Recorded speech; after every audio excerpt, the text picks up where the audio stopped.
This is KC Sports Tonight. Yes, it is. Good to have you with us on this Tuesday afternoon. Scott Reiss in the climate-controlled KCTV5 newsroom, and Marleah Campbell in the probably pretty steamy shadow of the stadium at Children's Mercy Park. We got Copa America going on inside. Yeah, steamy, very warm.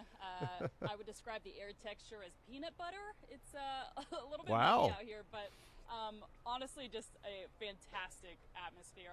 I'm going to be honest, I didn't know what to expect crowd-wise coming to this game, Peru versus Canada. It's a massive tournament, a massive deal to have this in Kansas City, but how many fans outside of the States are going to show up? I was floored. I mean, the number of fans, particularly from Peru, who flew into the States for this game, flew into Kansas City for this match, is unbelievable. I mean, the street I'm on right now was absolutely packed.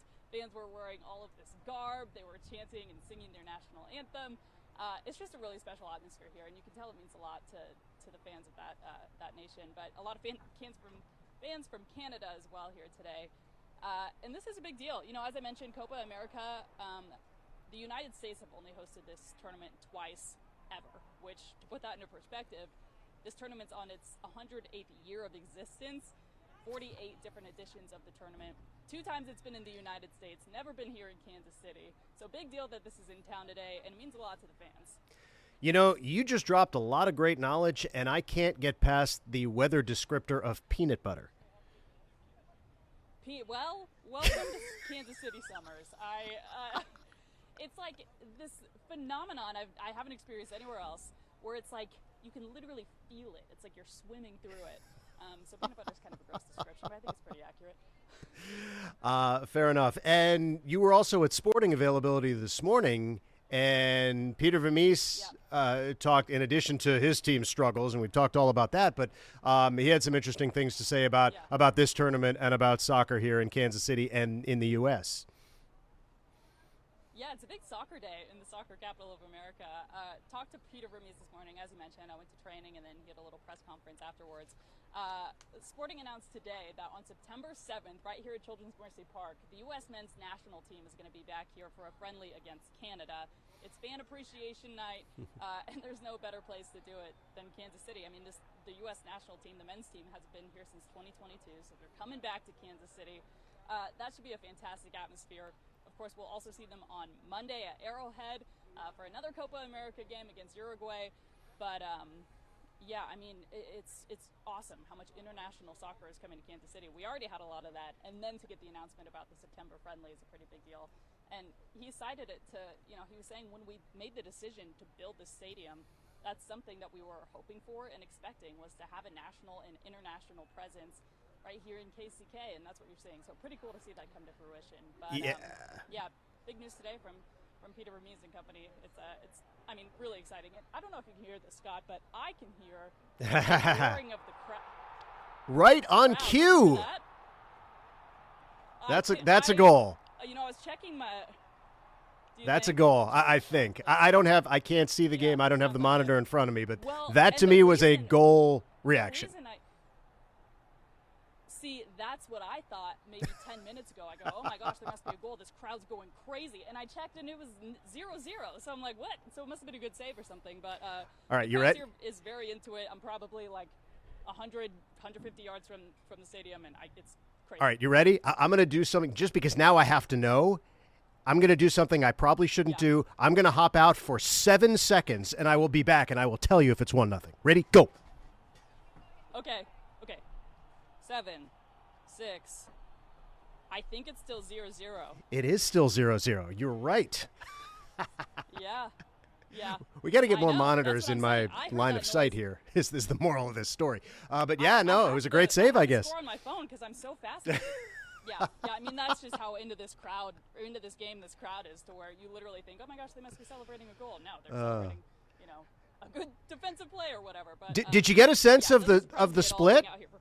Did you get a sense, like, just from the jerseys? Because I know they're all wearing jerseys. Did you get a sense of the split between the Canada crowd and the Peru crowd? Okay, so to be fair, I am on the side where the Peruvian pep rally was held. So from my perspective, I would say like 90 to 10. However, I can realize that I'm in a biased perspective here. I'd be interested to see the broadcast and kind of the aerial view, but it's at least 70-30, 60-40. This Peruvian crowd traveled for this. Our reporter, Ryan Hennessy, was covering kind of the fan angle of this, and he met a young man who drove. He's from Peru originally. His father and his grandfather lived there. He hasn't seen them for years. He's from Maine or Maryland, one of the states way up northeast. One of those M states. Maryland. one of those M states, not close to here. And they drove all the way. They flew into Maryland. They drove down here for this game. It's the first time he's seen his family for a really long time. So just a lot of special stories again. This really means a lot to a lot of people. Maine, Maryland, Donald Duck, Daffy Duck. Who can tell the difference, really? Just not Missouri. Oh, man. I'm still so mad about that. For folks listening, there apparently is a difference. We've had this argument before. There apparently is. Don't believe me, a sore subject in the KCTV5 sports department. Fair enough. Okay, let's move on to some baseball.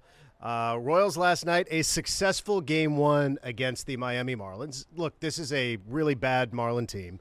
The Royals should take care of business at home, but it's baseball. On any given day, you never know. So it was nice to see them come out.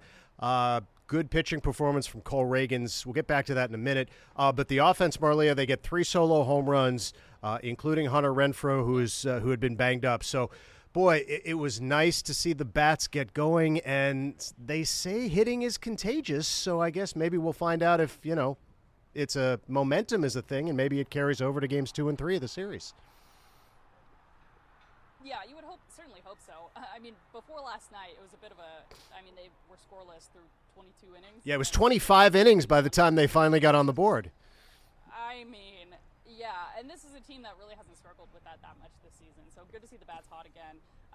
Certainly being home against the Marlins is a good supporter of that. But, that was one of those games that you needed to get, and you needed to get some offense out of it. 1-0. Sorry, I'm at soccer. Game would, maybe wouldn't have sparked as much enthusiasm as a 4-1 beating. So, I think the key for this first series is get the bats hot, get some confidence back in this room, because you got a big one coming up against the Guardians on Thursday. Yeah, Cole Reagans last night, on the surface, it was just a typical Cole Reagans outing. 6 innings, gave up 1 run, only 4 hits. He was really good, but he's almost always really good. What jumps out at you is he struck out 11, and that's 1 shy of his career high, so that's a big strikeout number. But included in those strikeouts, he got 26 swings and misses. For context, that's the most in the majors this entire season, and it's the second most ever by a Royal dating back to when they started tracking these things in 2008. Danny Duffy, I think, was the guy who still has the Royal record. But so you're talking about a borderline historic performance that probably nationally nobody really noticed. But Cole Reagans is pitching as well as anybody in the major leagues right now, and they needed him to be their stopper last night, and he was the stopper. Yeah, you got a 10-game home stretch in 11 games here, or in 11 days, excuse me. I think performances like that is what's going to get this team back on the saddle and a little bit more swagger and confidence into that room. I was there yesterday. I was in the clubhouse before the game, and I was talking to Michael Massey, who made his debut back from his rehab assignment yesterday, and he was like, you know what?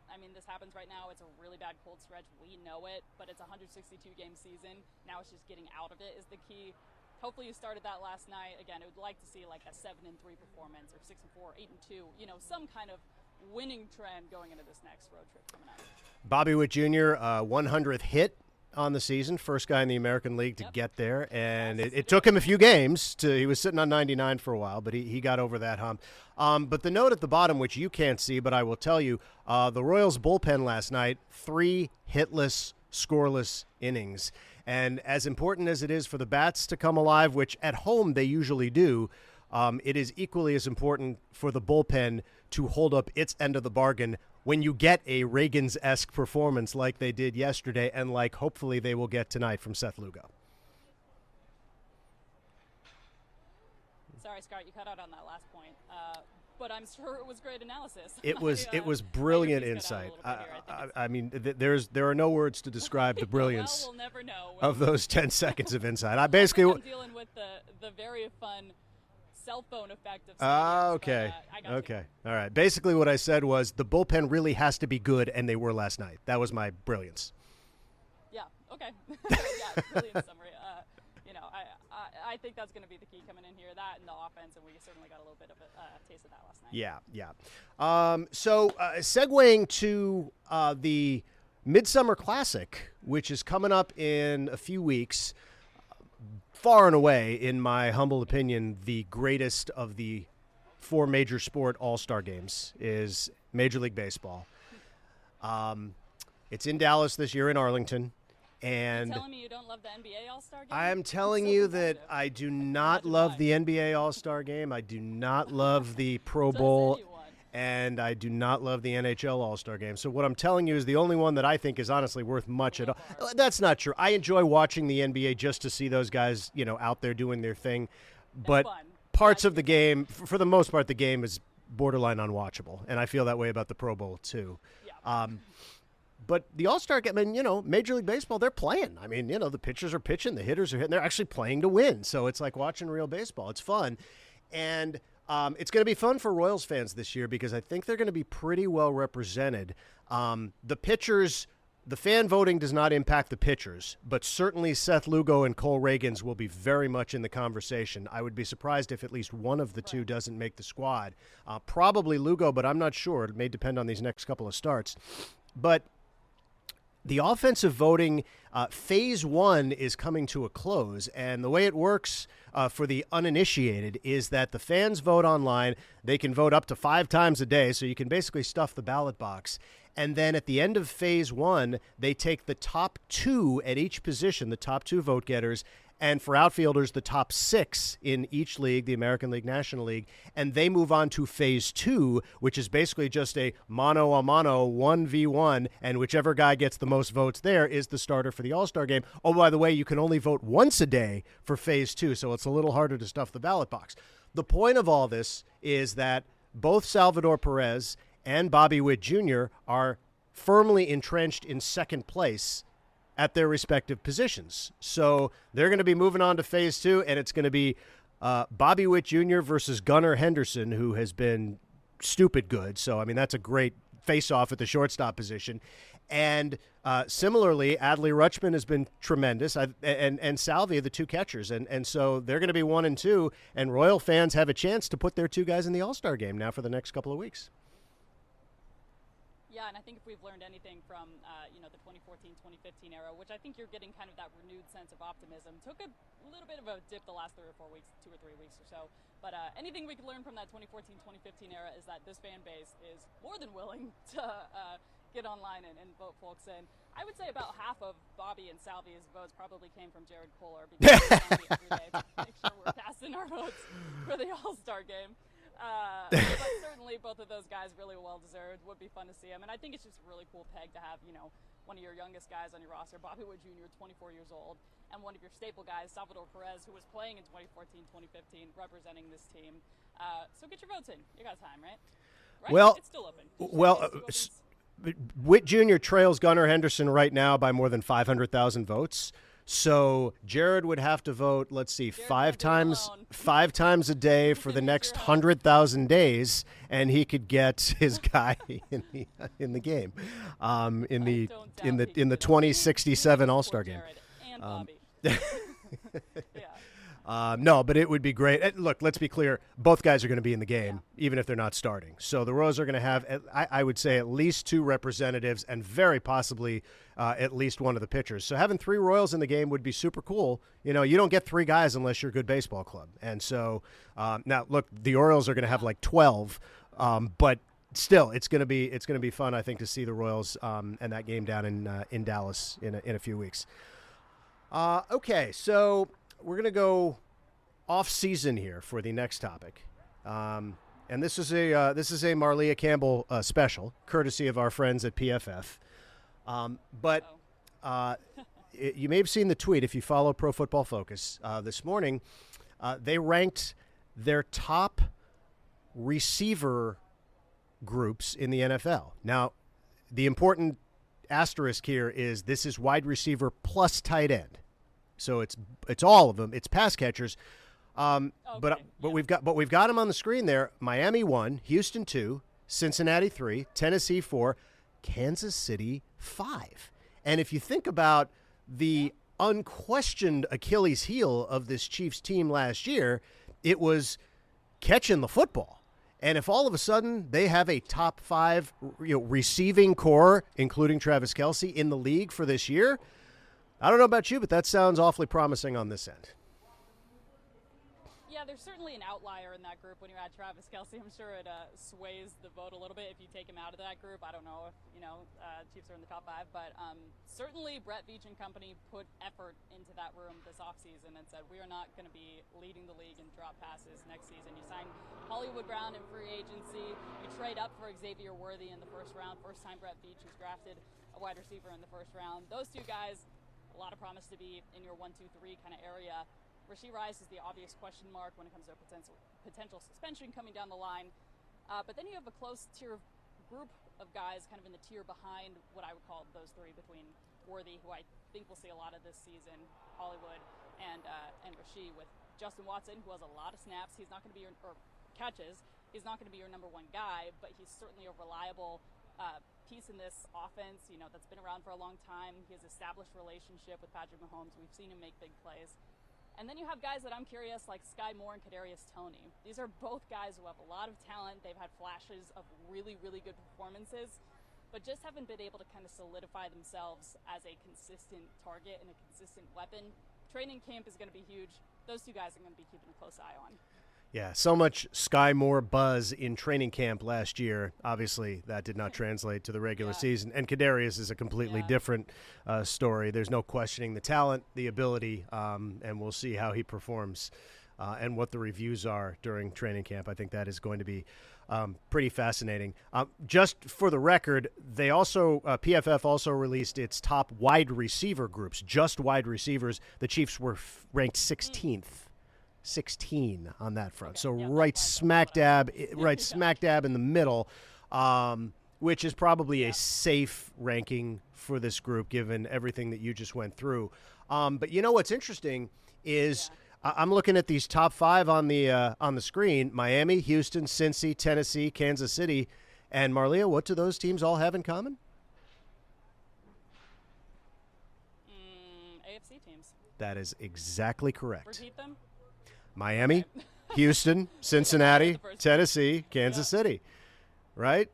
I mean, going to make for a tough postseason. Dolphins, Tyreek and Waddle. Houston adds Stephon Diggs with Nico Collins and Tank Dell. Cincinnati, of course, with Jamar Chase, T. Higgins. They don't have Tyler Boyd, and that's going to hurt him, I think, a little bit as a slot guy. Tennessee goes out and gets Calvin Ridley to pair with DeAndre Hopkins. You certainly don't, when you think wide receiver prowess, you certainly don't think Tennessee Titans over the years. But now they're formidable. Second-year quarterback in Will Levis, we'll see. And there are the Chiefs. But these are 5 contenders. So I think that, it's interesting to think that, as the pass-catching prowess goes, maybe these teams will go in what is a really, really competitive AFC. You certainly don't see Buffalo up there. You don't see the Chargers up there. Some of the traditional sort of playoff contender teams, Cleveland not up there. I mean, so I think that, look, I don't know if these are the 5 best teams in the AFC. Maybe not exactly, but you throw the Ravens in there, and you may have the top 6. It's going to be interesting. Yeah. Well, and I would be curious to see this ranking from last season, because I think if you're the Chiefs, with how especially the regular season ended, and you hear next season you're going to be ranked number 16. Obviously, these rankings kind of mean nothing until we get to the season, but I would say that's a win, because last season you lead the league in drops with 44. By the way, that number is somewhat arbitrary. You look up any different site, and you're going to have a different number of drops, because it kind of depends on what you define as a drop. But regardless, Chiefs were not able to hang on to the football. So to be talking about the wide receiver room as a potential strength of this team is already a big step. Going to be a big camp. We've seen a lot of these guys in OTAs, mandatory mini camp, rookie mini camp. But we haven't been able to see them in any live action. This has all been no pads, kind of soft drills. Xavier Worthy has been sidelined with a hamstring injury. So training camp, put the pads on, get to see some 7-on-7 drills, and I think we're going to have a little bit of a clearer picture. But certainly I would say, much better position heading into this year than you were last year in this room. And just a heads up for you, since I'm sure you'll be out there frequently, there might be a bit of a peanut butter feel to training camp as well, so you might want to get used to that. Yeah. What a gross description of air. By the way, I just heard another cheer. Still 0-0. 4 minutes of stoppage time in the first half here. This is the loudest scoreless game I think I have ever been kind of tangibly next to. A lot of fun here at Children's. Hey, it's soccer, man. It's soccer. You know, it's everything is a big deal. Sneak Goals preview, are tough to come by, and sneak preview. Yep. Monday night's going to be huge. I mean, this is obviously a big deal out there with these two teams, but at Arrowhead Monday night, that's going to be like big boy sporting event for sure. Monday night is massive, and all of this just kind of gets you a little bit more exciting. You know, 2026 feels so far away, and when the World Cup announcement came, it felt even longer away. But it's coming soon, and stuff like this kind of gives you a little bit of the buzz of what we're going to be experiencing in a couple of years here. It's going to be like nothing we've ever seen. We thought the NFL draft was pretty exciting. This is going to be, I mean, the city's going to be nuts. All right, good stuff. Well, we'll give you a break. We'll cut this a little short today because I can only imagine how uncomfortable it is to be standing out there for this long in one place with a microphone. So Boiling peanut butter, yeah. props to you. Appreciate the weather description that will forever live in the back of my brain. And we will do this again tomorrow, and I will have much more coming up on the 6 o'clock news. All righty. Thanks, Scott. Thanks, Marleah.